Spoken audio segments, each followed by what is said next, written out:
नमस्कार दोस्तों, मेरा नाम दीपक कश्यप है। आज की सच्ची घटना है उत्तर प्रदेश के आजमगढ़ जिले के अहिरौली थाना क्षेत्र का एक गांव है शंभूपुरा। इसी गांव में हरिदास यादव अपने परिवार के साथ रहते थे। उनके दो बेटे थे, संतोष यादव और विनोद यादव।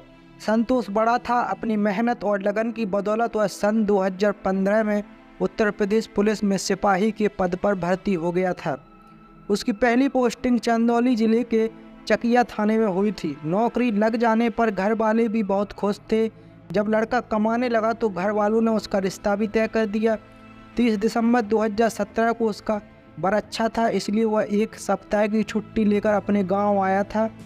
बरच्छा का कार्यक्रम सकुशल संपन्न हो गया था। अगली सुबह 8 बजे के करीब संतोष अपने दो दोस्तों राहुल यादव और सुरेंद्र यादव के साथ टहलते हुए गांव से बाहर की ओर निकला। शादी को लेकर राहुल और सुरेंद्र दोनों ही संतोष से हंसी मजाक कर रहे थे। तभी संतोष के मोबाइल पर किसी का फ़ोन आ गया। संतोष ने अपने मोबाइल स्क्रीन पर नज़र डाली तो वह नंबर उसके किसी परिचित का निकला। कॉल रिसीव करके उसने उससे बात करनी शुरू की। अपने दोनों दोस्तों से वहीं रुकने और थोड़ी देर में लौट कर आने की बात कहकर वह वहाँ से चला गया। संतोष के इंतजार में राहुल और सुरेंद्र वहाँ काफ़ी देर तक खड़े रहे। जब 2 घंटे बाद भी वह लौट कर नहीं आया तो दोनों दोस्त यह सोचकर घर लौट गए कि हो सकता है संतोष अपने घर चला गया हो। संतोष के यहाँ मांगलिक कार्यक्रम था, वह घर में मेहमान आए हुए थे। दोस्तों ने सोचा कि हो सकता है वह उनकी सेवा सत्कार में लग गया होगा और उसे लौटने का समय ना मिला हो। संतोष को घर से निकले 3 घंटे बीत चुके थे। घर वाले उसे लेकर काफ़ी परेशान थे। इस सुबह का निकला संतोष आखिर कहाँ घूम रहा है। सबसे ज़्यादा परेशान उसके पिता हरिदास थे। उन्होंने छोटे बेटे विनोद को संतोष का पता लगाने के लिए भेज दिया। विनोद को पता चला कि 3 घंटे पहले संतोष को राहुल और सुरेंद्र के साथ गांव से बाहर जाते देखा गया था। यह जानकारी मिलते ही विनोद राहुल और सुरेंद्र के घर पर पहुंचा। दोनों ही अपने अपने घरों पर मिल गए। विनोद ने उसने संतोष के बारे में पूछा तो वह यह सुनकर चौंक गया कि संतोष अब तक घर पहुंचा ही नहीं था। आखिर वह कहाँ चला गया। राहुल ने विनोद को बताया कि वे तीनों साथ में गांव से बाहर निकले थे। तभी संतोष के मोबाइल पर किसी का फ़ोन आया था। कुछ देर में वापस आने की बात कहकर चला गया था। जब 2 घंटे बीत जाने के बाद भी वह नहीं लौटा तो वे दोनों यह सोचकर लौट आए कि शायद वह घर चला गया होगा। संतोष को लेकर जितना ताज्जुब दोस्तों को हो रहा था, विनोद को भी उतना ही हुआ था कि बिना किसी को कुछ बताए भाई आखिर गया कहाँ। इससे भी बड़ी बात यह थी कि उसका मोबाइल फ़ोन भी स्विच ऑफ था। संतोष का नंबर मिलाते मिलाते विनोद भी परेशान हो चुका था। संतोष का जब कहीं पता नहीं चला तो विनोद घर लौट आया और पिता हरिदास को सब कुछ बता दिया। अचानक संतोष के लापता हो जाने की बात सुनकर हरिदास ही नहीं बल्कि पूरा परिवार स्तब्ध रह गया। संतोष की गांव भर में तलाश की गई लेकिन उसका कहीं पता नहीं चला। संतोष को तलाशते हुए पूरा घर और नाते रिश्तेदार परेशान हो गए। विनोद भी मोटरसाइकिल लेकर संतोष को खोजने गांव के बाहर निकल गया था, लेकिन उसका कहीं पता नहीं चला। खैर 2 बजे के करीब गांव के कुछ चरवाहे बच्चे गांव से करीब आधा किलोमीटर दूर अरहर के खेत के पास अपने पशु चरा रहे थे। जैसे चढ़ती हुई अरहर के खेत में घुस गए तो चरवाहे खेत में गए। चरवाहे जैसे ही बीच खेत पहुँचे तो वहाँ दिल दहला देने वाला दृश्य देखकर उनके हाथ पांव फूल गए। अरहर के खेत के बीचों बीच संतोष यादव की खून से सनी लाश पड़ी थी।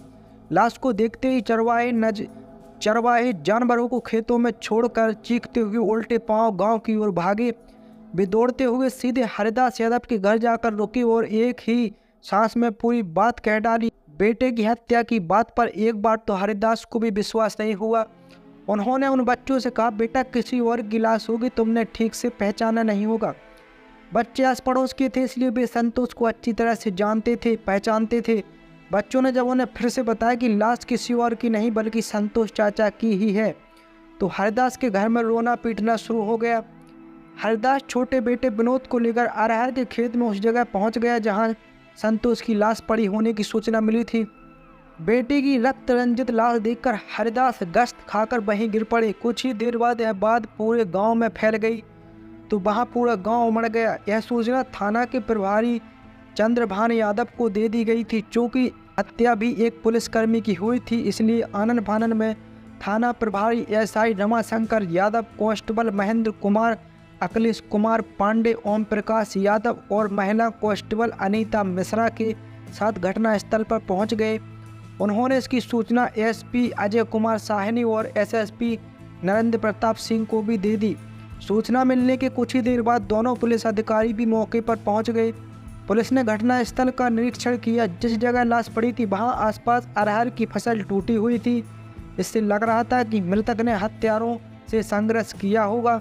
संतोष की हत्या कुल्हाड़ी जैसे तेज धारदार हथियार से की गई थी।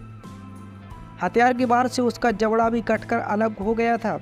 गले पर कई बार किए गए थे। इसके अलावा उसे 2 गोली भी मारी गई थी। इससे साफ पता चलता था कि हत्यारे नहीं चाहते थे कि संतोष जिंदा बचे, इसलिए मरते दम तक उस पर बार बार किए गए थे।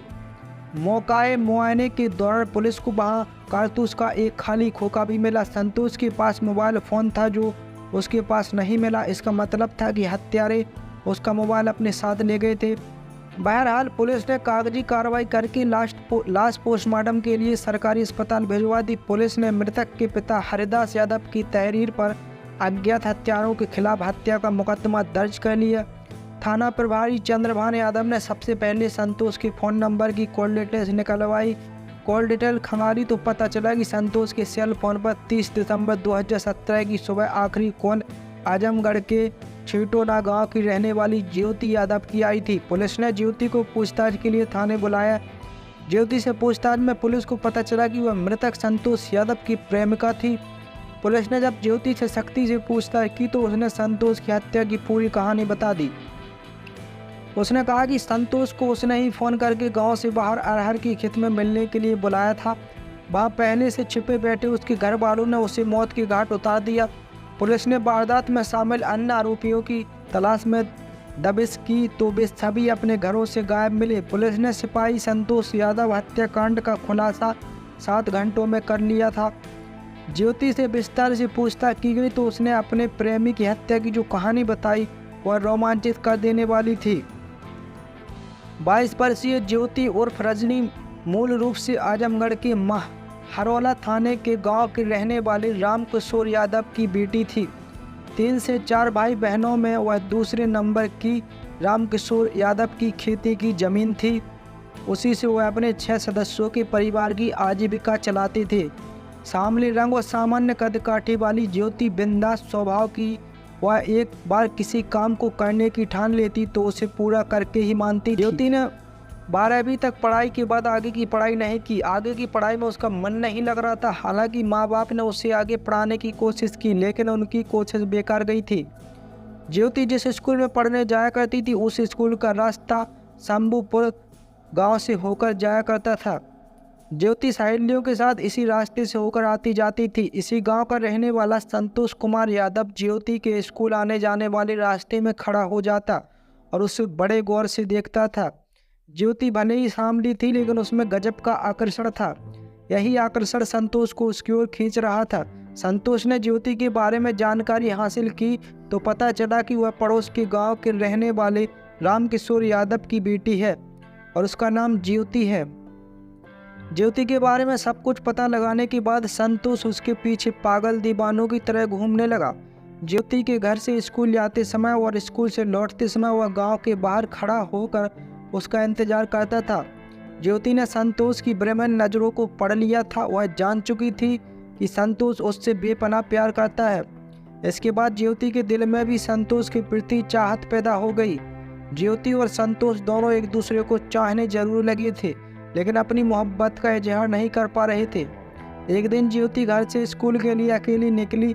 संतोष पहले से ही गांव के बाहर एक सुनसान जगह पर खड़ा उसका इंतजार कर रहा था। जब उसने देखा कि ज्योति अकेली है तो उसने पक्का मन बना लिया कि कुछ भी हो जाए आज उसे अपने दिल की बात कहकर ही रहेगा। ज्योति उसके नज़दीक पहुंची तो संतोष उसके सामने आकर खड़ा हो गया। ज्योति के दिल की धड़कनें भी तेज हो गईं। रिलैक्स हुई तो संतोष बोला, ज्योति मैं तुमसे कुछ कहना चाहता हूँ। ज्योति कुछ बोले बिना साइड से निकलकर आगे बढ़ गई। रुक जाओ ज्योति, एक बार मेरी बात सुन लो फिर चली जाना। वह बोली, जल्दी बताओ क्या कहना चाहते हो, किसी ने देख लिया तो जान बन आ जाएगी। ज्योति घबराई हुई थी। नहीं, मैं तुम्हारी जान पर आफत नहीं आने दूंगा, संतोष ने कहा। क्या मतलब? ज्योति चौंक कर बोली। यही कि आज से इस जान पर मेरा अधिकार है। होश में हो तुम? क्या बक रहे हो? कुछ पता भी है? ज्योति ने हल्के गुस्से में कहा। मुझे पता है कि तुम पड़ोस के गांव के राम किशोर यादव की बेटी हो, संतोष कहता गया। जानती हूँ, जिस दिल से मैंने तुम्हें देखा अपनी सुध बुध खो बैठा। न दिन में चैन मिलता है और न रात को नींद आती है। बस तुम्हारा खूबसूरत चेहरा मेरी आंखों के सामने घूमता रहता है। मैं तुमसे इतना प्यार करता हूँ कि अब मैं तुम्हारे बिना नहीं जी पाऊंगा। लेकिन मैं तो तुमसे प्यार नहीं करती, ज्योति ने कहा। तुरंत कहा, ऐसा मत कहो ज्योति, वरना मैं सचमुच मर जाऊंगा। संतोष गिड़गिड़ाया। ठीक है, तुम मर जाओ, किसने रोका है? कहती हुई ज्योति होंठ दबाकर मुस्कुराती हुई स्कूल की ओर बढ़ गई। संतोष तब तक उसे निहारता रहा जब तक वह उसकी आंखों से ओझल नहीं हो गई। ज्योति की तरफ से कोई सकारात्मक उत्तर ना पाकर वह मायूस होकर घर लौट आया। ज्योति ने संतोष के मन की टोह लेने के लिए अपने मन की बात जाहिर नहीं की थी, जबकि वह संतोष से दिल की गहराई से प्रेम करने लगी थी। ज्योति का नहीं में उत्तर सुनकर संतोष को रात भर नींद नहीं आई, इसलिए अगले दिन वह फिर उसी जगह जाकर खड़ा हो गया जहां उसकी ज्योति से मुलाकात हुई थी। ज्योति नियमित समय पर अपने घर से निकली। उस दिन उसके साथ उसकी सहेलियां भी थी। जैसे ही ज्योति संतोष के करीब आई, उसने चुपके से कागज गिरा दिया और आगे बढ़ गई। संतोष ने जल्दी से कागज उठाकर अपनी कमीज की जेब में रख लिया। फिर ज्योति को वह तब तक निहारता रहा जब तक कि उसकी आंखों से ओझल नहीं हो गई। इसके बाद वह जल्दी में जेब से कागज निकालकर पढ़ने लगा। वह प्रेम पत्र था। ज्योति का प्रेम पत्र पढ़ने के बाद संतोष ऐसे उछला जैसे उसे दुनिया का सबसे बड़ा खजाना मिल गया हो। उस दिन के बाद से संतोष की हिम्मत और बढ़ गई। स्कूल की छुट्टी के बाद दोनों रास्ते में ही मिल जाया करते थे। उन दिनों संतोष कोई काम नहीं करता था, लेकिन उसकी ख्वाहिश थी कि उसे पुलिस विभाग में नौकरी मिल जाए, इसलिए वह तैयारी में जुट गया था। साथ ही ज्योति के साथ उसकी प्यार की उड़ान भी भरी जा रही थी। प्यार की बातें चाहे कोई कितना भी छिपाने की कोशिश करे, छिपती नहीं है। लिहाजा इन दोनों के प्रेम के चर्चे दोनों के गाँव में होने लगे। टूटी हुई यह खबर जब ज्योति के पिता राम किशोर यादव तक पहुंची तो वह गुस्से से उबल पड़े। उन्होंने ज्योति को घर से बाहर निकलना बंद कर दिया। इतना ही नहीं, राम किशोर ने शंभूपुर पहुंचकर संतोष के पिता हरिप्रसाद से शिकायत की। उन्होंने कहा, आप अपने बेटे संतोष को संभाल लें, वह मेरी बेटी का स्कूल आते जाते पीछा करता है। याद रखो, भविष्य में अगर उसने मेरी बेटी से मिलने की कोशिश की तो इसका अंजाम बहुत बुरा होगा। ठीक से समझ लो, मैं अपनी मान मर्यादा और इज्जत से किसी को भी खिलवाड़ नहीं करने दूंगा। हरिप्रसाद को बेटे की करतूतों के बारे में पता चला तो उन्होंने बड़ा दुख हुआ। उन्होंने जब संतोष से यह बात पूछी तो उसने सब सच सच बता दिया। हरिप्रसाद ने उसे समझाया कि पहले वह अपने भविष्य को देखे, नौकरी की तैयारी करे, समय आने पर वह किसी अच्छी लड़की से उसकी शादी करा देंगे। पिता ने संतोष को ठीक से समझाया तो उस पर उनकी बातों का गहरा असर हुआ। लिहाजा वह अपने भविष्य की तैयारी में जुट गया। उसकी मेहनत रंग लाई और उसकी नौकरी उत्तर प्रदेश पुलिस में सिपाही की पद पर लग गई। सन 2015 में उसकी चंदौली जिले के चकिया थाने में पहली पोस्टिंग हुई। यह बात उसने सबसे पहले ज्योति को बताई। जहां यह बताना जरूरी है कि राम किशोर ने भले ही संतोष के पिता को धमकी दे दी थी, लेकिन संतोष और ज्योति पर इसका कोई खास असर नहीं हुआ। वे दोनों फोन के जरिए एक दूसरे के करीब बने रहे। संतोष ने ज्योति को विश्वास दिलाया कि कुछ भी हो जाए लेकर वह शादी उसी से करेगा। यह सुनकर ज्योति काफ़ी खुश थी। उसने मां के जरिए ये बात अपने पिता और परिवार वालों तक पहुंचा दी। उसकी यह कोशिश रंग लाई और उसका परिवार संतोष और उसकी शादी कराने के लिए राजी हो गया। एक तो संतोष की सरकारी नौकरी मिल चुकी थी, दूसरे दोनों एक ही जाति बिरादरी के थे। जब पूरा परिवार राजी हो गया तो राम किशोर बेटी का रिश्ता लेकर हरिप्रसाद के पास गए और कहा कि पुरानी बातें भूलकर नए रिश्ते जोड़ते हैं। हरिप्रसाद राम किशोर की धमकी को भूले नहीं थे। दूसरे संतोष भी पिता के पक्ष में आ गया था, इसलिए हरिप्रसाद ने रिश्ते से इनकार कर दिया। उसने पिता से कह दिया कि वह उसी लड़की से शादी करेगा जिससे वह चाहेंगे। राम किशोर शादी का प्रस्ताव ठुकराए जाने के बाद घर लौट आए। संतोष 2 साल तक ज्योति का हैदक शोषण करता रहा, उसे धोखे में रखे रहा। अंत में उसने ज्योति से शादी करने से मना कर दिया। उसने ज्योति से साफ कह दिया था कि वह घर वालों के दबाव में उसे कहीं और शादी करनी पड़ रही है, वह भी किसी अच्छे से लड़की से शादी कर ले।